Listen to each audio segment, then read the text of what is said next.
Guys, स्वागत है आपका अपने यूट्यूब चैनल स्टडी विद अमन कुल में। तो आज की इस वीडियो में हम सेक्शंस जो आपका सी है क्लास 10th का जो आपका सैम्पल पेपर प्रैक्टिस पेपर है उसका आज हम पार्ट सी करेंगे। पार्ट ए और बी की वीडियो अभी तक आपने नहीं देखी तो आप वो भी देख लीजिए, जिसमें 6 क्वेश्चन है और 3-3 मार्क्स के। तो पहला जो क्वेश्चन नंबर 26 है उसमें आपको √2 को अपरिमेय संख्या ये प्रूव करना है। तो ये आपका फर्स्ट चैप्टर का सबसे मेन कॉन्सेप्ट वाला क्वेश्चन यही है और इसमें पूरा आपको मेथड जो होती है स्टेप वाइज लिखना होता है। अब वो आपने सबने लिख रखी होगी, वही आपको बस √2 का लिखना है। नेक्स्ट क्वेश्चन नंबर 27 है cos theta minus sine theta plus cos theta upon में साइन थीटा प्लस 1 इक्वल है cosec theta plus cot theta के। 8 पॉइंट जो आपकी 4 है उसमें आपके क्वेश्चन नंबर 7 to 8 7 या 8 क्वेश्चन की में ये आपका क्वेश्चन मिल जाएगा। पूरा प्रूव करने का मेथड है, बहुत बड़ा है, वही आपको सेम एज इट इज़ यहाँ पे लिखना है। नेक्स्ट क्वेश्चन नंबर 28 है आकृति में एक बाहरी बिंदु P दे रखा है, केंद्र O से दो स्पर्श रेखाएं TP और TQ खींची गई हैं। आपको PTQ यानी PTQ ये वाला एंगल OPQ ये जो ट्राइंगल आपको दे रखा है इसमें जो ये एंगल है ये वाला वो डबल है इसके इस वाले एंगल से, ये आपको प्रूफ करना है। तो कैसे प्रूफ करेंगे, हम नंबरिंग कर लेते हैं। सबसे पहले मैं आपको एक बार डायग्राम अच्छे से नंबरिंग कराती हूँ, फिर आपको डायरेक्ट लिखना है। ये हमने सबसे पहले इसे 2 पॉइंट को ज्वाइन कर लिया, इस वाले एंगल को एंगल नंबर 1 नाम दे दिया, इसको हमने एंगल 2 नाम दे दिया, ये जो छोटा सा एंगल दे रखा है इसे 3 नाम दे दिया एंड इस वाले एंगल को एंगल 4 नाम दे दिया। अब एंगल 3 और एंगल 4 जो है वो इक्वल होंगे क्योंकि PT और P जो TQ है वो टेंजेंट है और टेंजेंट से बनाए हुए जो एंगल होते हैं वो इक्वल होते हैं। ये रेडियस बनाई है तो ये एंगल इक्वल होंगे और ये वाला एंगल डबल है इस वाले एंगल के, यानी एंगल 1 इक्वल है डबल ऑफ एंगल 2 के। और आप देखिए एंगल 2 और 3, ये वाला एंगल 2 और ये एंगल 3 दोनों मिला के 90 डिग्री का एंगल होगा। एंगल 2 प्लस एंगल 3 इक्वल होगा 90 डिग्री के, तो हम एंगल 3 को हम 90 माइनस एंगल 2 भी लिख सकते हैं। इतना हमने कर लिया। ये आपका फर्स्ट स्टेप है, ये सेकंड स्टेप और ये थर्ड स्टेप। अब हमें क्या करना है, हमें पता है तीनों एंगल का सम क्या होगा, 180 डिग्री होगा, वही करेंगे हम। तो angle 1 plus angle 3 plus angle 4 यानी ये वाला एंगल 1, ये पूरा एंगल 3, ये पूरा एंगल 4 और प्लस एंगल 4 इक्वल में 180 डिग्री। अब एंगल 3 एंगल 4 के इक्वल है तो एंगल 3 की जगह हम ये भी लिख सकते हैं। तो angle 1 plus angle 3 plus angle 3 4 की जगह हमने एंगल 3 लिख दिया इक्वल में 180 डिग्री। अब यहाँ पे क्या हो गया, एंगल 1 प्लस एंगल 3 और एंगल 3 दो हैं तो 2 एंगल 3 इक्वल में 180 डिग्री।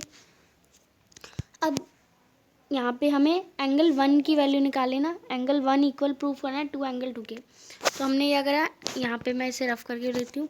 एंगल 1 को हमने 180 को जो एंगल 2 एंगल 3 है वो माइनस का इधर आके 2 एंगल 3 कर दिया। अब 180 माइनस 2 एंगल 3 की अभी हमने वैल्यू निकाली थी, एंगल 3 90 माइनस 2 एंगल 2 कर दिया था हमने। ये रूट नहीं है, ये एंगल है, एंगल 2 कर दिया था, एंगल 2।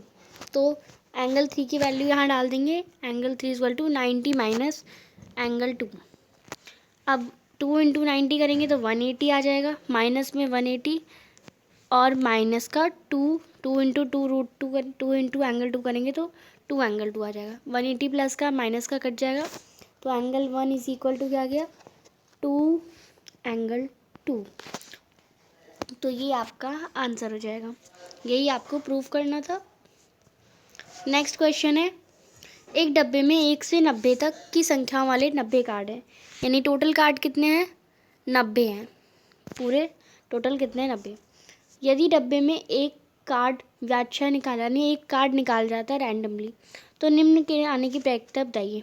तो पहला हमारा बताना है एक 2 अंकों की संख्या, यानी एक नंबर एक कार्ड निकले जिसमें 2 अंकों की संख्या, 2 अंकों की संख्या 10 से स्टार्ट होगी और 90 पर ख़त्म होगी, यानी 10 11 12 13। अब ऐसे गिनना तो स्टार्ट नहीं कर देंगे, ये टोटल नंबर 81 होंगे। और टोटल कार्ड कितने 90, तो ये हमारी प्रोबेबिलिटी आ गई 9/10। तो ये आपका फर्स्ट का आंसर हो जाएगा। आप टोटल गिन के भी देख सकते हैं, 81 ही कार्ड होंगे अगर हमारे 2 अंक वाली देखी जाए तो। नेक्स्ट है एक पूर्ण वर्ग संख्या। पूर्ण वर्ग संख्या कौन कौन सी होती है? जो पूरे जस्ट लाइक 2 का स्क्वायर कितना होता है 4, तो 4 क्या है? एक पूर्ण वर्ग संख्या है।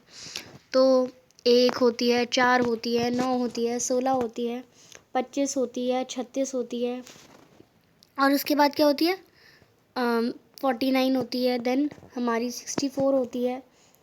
ये 1 का हो गया, ये 2 का हो गया, 3, 4, 5, 6, 7, 8 और फिर 9 का 81।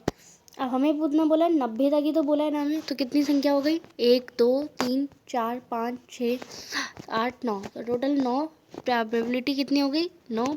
Favourable outcome 9। और टोटल आउटकम कितने हैं? 90। 90 में से सिर्फ 9 ही तो है, तो 1/10 आपका जो है वो आंसर आ जाएगा। नेक्स्ट है एक 5 से विभाज्य संख्या, यानी 5 से कौन कौन से नंबर डिविजल हो सकते हैं? तो 1 से लेके 5 तक कितने नंबर डिविजल हो जाएंगे? वो आप देख सकते हैं 90 में हम 5 डिवाइड करके भी देख सकते हैं, तो ये 18 नंबर आ जाएंगे। तो टोटल आउटकम कितने आ गए, मतलब फेवरेबल आउटकम जो 90 5 से डिवाइड हो सकते हैं। ऐसे आप ऐसे भी करके देख सकते हैं, 5, 10, 15, 20, 25 ऐसे 90 तक करके देख सकते हैं और उन्हें काउंट भी कर सकते हैं। बट यहाँ हमने डायरेक्टली 90 को 5 से डिवाइड करके देख लिया कि 18 नंबर तक ही आ सकते हैं। तो टोटल आउटकम 18 डिवाइड बाई 90, तो ये हमारा 1/5 ही आपका आंसर है। हमने जैसे 5 में डिवाइड करा तो 1/5 ही आपका आंसर भी है। नेक्स्ट है क्वेश्चन अथवा ताश के 52 पत्ते वाली गड्डी से लाल रंग की बेगम और काले रंग का गुलाम निकाल लिया जाता है। यानी ताश में टोटल 26 होते हैं, इधर 26, इधर 26, ये रेड होते हैं, ये ब्लैक होते हैं। अब एक गड्डी से लाल रंग की बेगम यानी जो क्वीन है वो निकाल ली रेड कलर वाली, और काले रंग के गुलाम का काले रंग का गुलाम निकाल दिया, और एक हमें ब्लैक कलर का गुलाम निकाल दिया। शेष ताश के पत्तों में से एक अच्छा निकाल लेता है। अब यहाँ पे एक ये निकाल दिया, एक ये निकाल दिया, तो कितने बचे? 50 में से लाल रंग की बेगम, तो बेगम यहाँ पे 2 होंगी, तो 2 बेगम हटा दी गई, और यहाँ पे 2 हमारे गुलाम हटा दिए गए, क्योंकि ब्लैक में भी 2 एक स्पेड के होते हैं और एक क्लब के होते हैं। तो यहाँ पे 2 ये हट गए और 2 हमारी रानियाँ हट गई, तो कितने हट गए यहाँ पे? 50 माइनस माइनस का 4, तो 48। ये माइनस माइनस का 4 हो जाएगा, तो 48 हमारे कार्ड बचे। अब क्वेश्चन हमें देखना है, एक लाल रंग का पत्ता आने की प्रायिकता बताइए। तो लाल रंग, यहाँ पे आप लिखेंगे लाल रंग का पत्ता, पूरा ऐसे लिखेंगे। लाल रंग का पत्ता आने की प्रायिकता कितनी होगी? अगर टोटल लाल रंग के 26 थे, 2 रानियाँ उसमें से हटा दी गई, तो कितने बचे? 24 बचे। तो 24 बटे, और टोटल कार्ड कितने थे पहले हटाने के बाद? 48 बचे थे। तो हमारा आंसर 1/2 आंसर होगा। दूसरा है ना एक बादशाह ना एक गुलाम, ना ही एक बादशाह है ना ही एक गुलाम है। तो टोटल बादशाह कितने होते हैं 52 कार्ड्स में?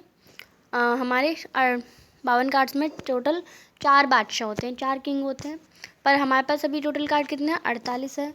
4 उसमें से बादशाह हट गए, और गुलाम 2 पहले ही हटा चुके हैं हम, 2 और, यानी काले गुलाम तो हटा चुके हैं, हमें लाल गुलाम भी हटा देना, तो 2 और हटा दिए, तो कितना बचा हमारा? 42 बचा। अब ना एक गुलाम और ना एक बादशाह आने की प्रोबेबिलिटी 42 है, टोटल आउटकम 48 है, ये हमारा 7/8 आंसर आ जाएगा। नेक्स्ट थर्ड, एक बादशाह या एक बेगम। तो एक बादशाह यानी टोटल कितने बादशाह हैं? 4 बादशाह हैं। बेगम 2 हम निकाल चुके थे, तो 2 बची। टोटल बादशाह ये 2 हो जाएगा 6, और टोटल कार्ड्स हैं 48, तो ये हमारा 1/8 जो है वो आंसर आ जाएगा। नेक्स्ट है क्वेश्चन, p का मान ज्ञात कीजिए, द्विघात समीकरण के 2 समान मूल निकालिए। तो हम पहले इसे सॉल्व कर लेते हैं। px को x से मल्टीप्लाई करेंगे तो px², px को -2 से मल्टीप्लाई करेंगे तो -2px, प्लस 6 है तो +6 ही रख देंगे। अब हम इसे क्वाड्रेटिक फार्मूले से सॉल्व कर लेते हैं। a की वैल्यू यहाँ पे p है, बी की वैल्यू यहाँ पे -2p है और सी की वैल्यू यहाँ पे 6 है। इक्वल रूट्स के लिए हम क्या करते हैं, d is equal to 0। Formula है हमारा b² - 4ac equal to 0। b² क्या है, b -2p है तो -2p का स्क्वायर, -4 a की वैल्यू क्या है, p है और c की वैल्यू 6, ये हो जाएगा मल्टीप्लाई 24p और ये -2 का स्क्वायर 4 और 4p का स्क्वायर तो 4p²। तो क्या हो जाएगा 4p² - 24p इक्वल में 0। अब इसमें कॉमन लेंगे हम तो 4p बाहर आ जाएगा और p -6 अंदर हो जाएगा। अब यहाँ पे 2 हमारे निकल गए तो 4 यहाँ पे भी 4 मल्टीप्लाई में, तो यहाँ पे p की वैल्यू कितने रहेगी, उधर आके डिवाइड हो जाएगा तो 0 वैल्यू आ जाएगी और ये -6 है तो 0 के इक्वल रखेंगे तो 6 आ जाएगा। तो एक p की वैल्यू 0 और एक p की वैल्यू 6 आ गई तो 0 हमने यही करना था, ये हमारा आंसर हो गया। नेक्स्ट क्वेश्चन है, 1 वर्ष पहले एक व्यक्ति अपने पुत्र की आयु का 8 गुना था, यानी 1 वर्ष पहले अपनी पुत्र की आयु का वो 8 गुना था और अब वो उसकी पुत्र की आयु वर्षों में वर्ग के समान है। अगर वो 8 साल का तो उसकी वर्ग के समान है यानी 64 साल का है। उनकी वर्तमान आयु ज्ञात कीजिए। तो इसे आपको एकदम स्टेप वाइज करना होगा। सबसे पहले हम वर्तमान, मैं बोल दे रही हूँ आपको लिख लेना है। वर्तमान आयु मानेंगे हम बच्चे की x और उसके पिता की, यहाँ पे मैं पिता लिख देती हूँ, ये हमने बेटे की मानी है। पिता की हमने वर्तमान आयु कितनी है, x² है यानी उसका स्क्वायर ही तो है, उसका वर्ग ही तो है। अब 1 साल पहले ऐसे आपको पूरा लिखना है। 1 साल पहले जो बच्चे की एज थी यानी बेटे की आयु कितनी थी, बेटे की आयु थी वो x-1। 1 साल पहले एक ही तो घटेगी और इसके पिता की आयु कितनी होगी, x² थी अभी, उसमें से 1 घटा दो, x² - 1, ये इतना आपने लिखने रहा है। अब क्वेश्चन में क्या बोला गया, क्वेश्चन में हमें बोला है अपने पुत्र की आयु का वो 8 गुना था, यानी जो आदमी है वो अपने पुत्र की आयु हमने उसकी 8 गुना था, यानी ये 8 गुना पुत्र की आयु, ये हमने पुत्र की आयु लिख ली। अब पिता की आयु कितनी थी, x² - 1 पिछले साल और 8 गुना कर देंगे और पुत्र की आयु थी x - 1। सॉल्व, अब x² - 1 है, अब 1 का स्क्वायर करेंगे हम तब भी 1 ही आता है तो हम इसे ये देख सकते हैं a² - b², तो हम इसे खोल सकते हैं a - b और a + b, x - 1 और x + 1 इक्वल में 8x - 1।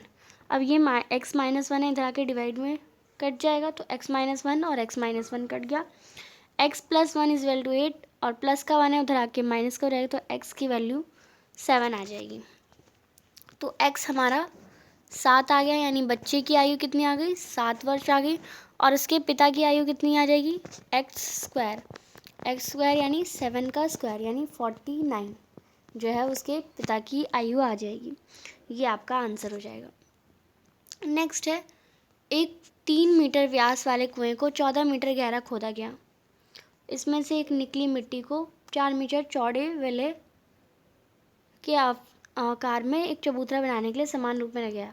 चबूतरे की ऊंचाई ज्ञात कीजिए।